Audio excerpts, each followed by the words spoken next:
Yeah, that's correct. And responding officers were able to contain this individual inside the store. Um, Tried to negotiate, did not happen. We ended up calling our SWAT team, our hostage negotiators, and our bomb squad. Brought all our resources to bear with this. The reason why the bomb squad came is because they have robot capability, which have audio and visual abilities. We worked the problem as a barricaded subject. The initial information that went out was that we had an active shooter, and we did not have an active shooter. We had an individual who was barricaded in Big Bear, actively shooting.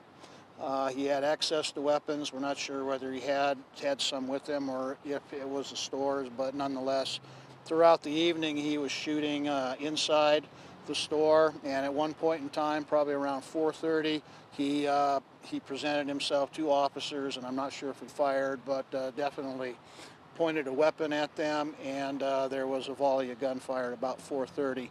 No officers were hurt, and we don't know if the suspect was hit. Negotiations continued throughout the morning. We had random, intermittent gunshots from inside the store. They were of all caliber, small and large. We could tell from the sound. At one point in time, we had a high-powered rifle, we believe, that was fired at the armored car, which is called the Bear. It hit the windshield where our negotiator was sitting. We continued to negotiate, and this went on through most of the day.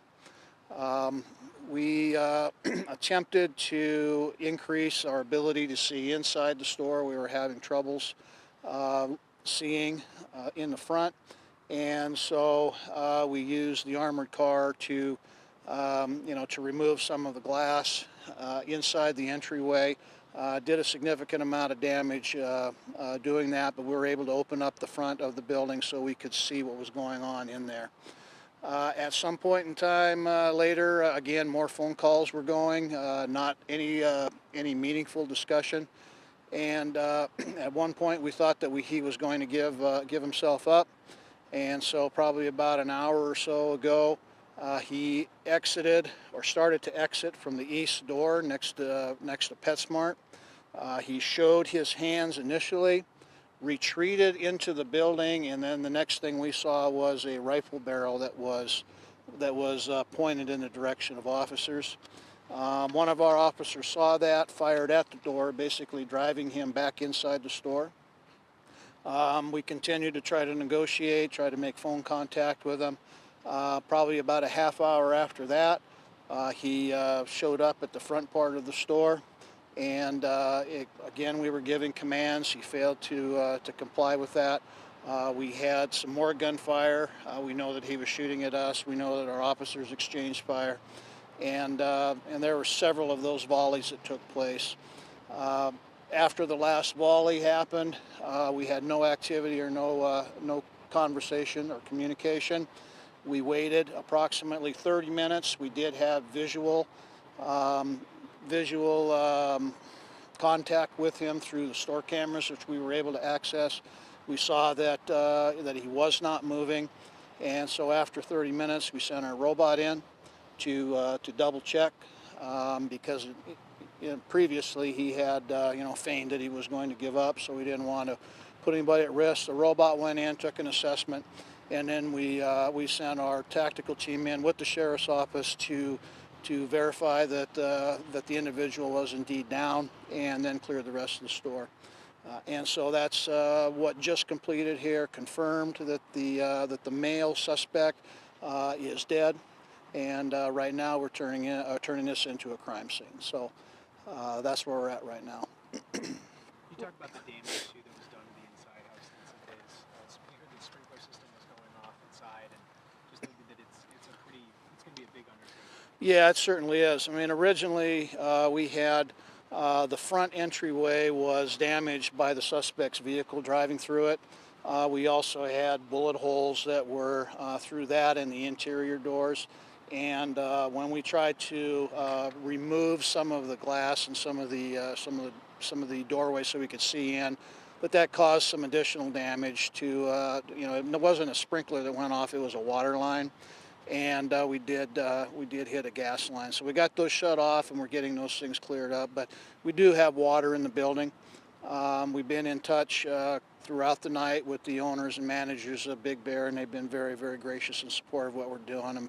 I'm just heartbroken at what has happened to their business, and that one individual can cause this sort of mayhem. But we tried and tried and tried to resolve this peacefully, and it didn't. So right now we obviously are at very, very early stages, finding out just exactly what was going on in this person's mind, what he was doing previously. We know that he came from Walmart and had tried to do something there.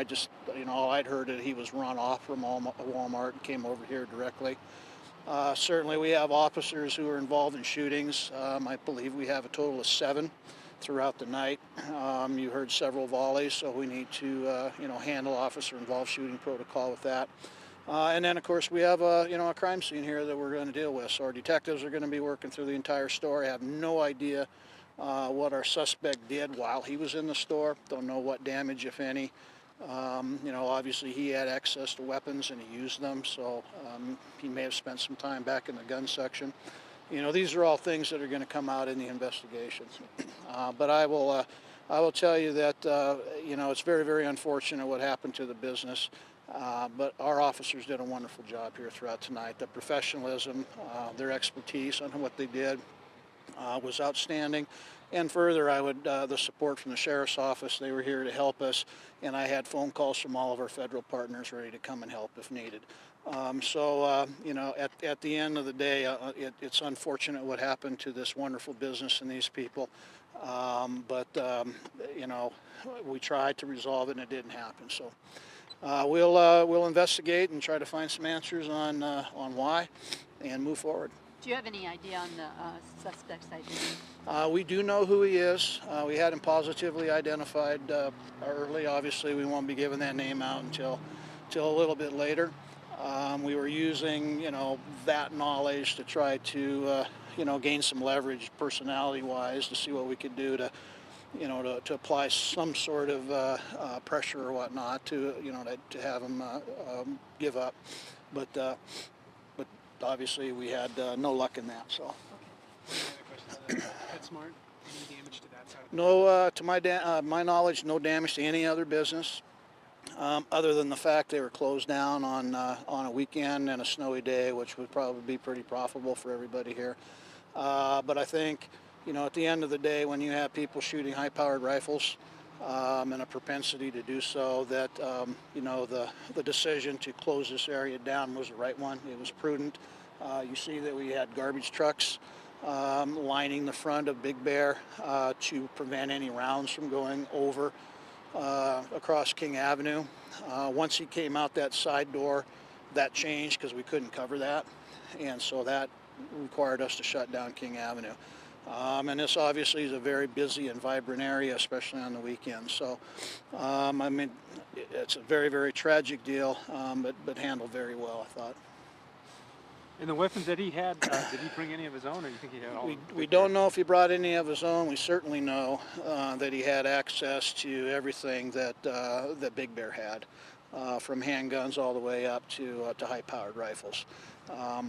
So that poses a problem for us, not only for our officers operating in close, but if fire out the door and it goes across King Avenue, you don't know where that round's going to go. So the availability was a problem for us.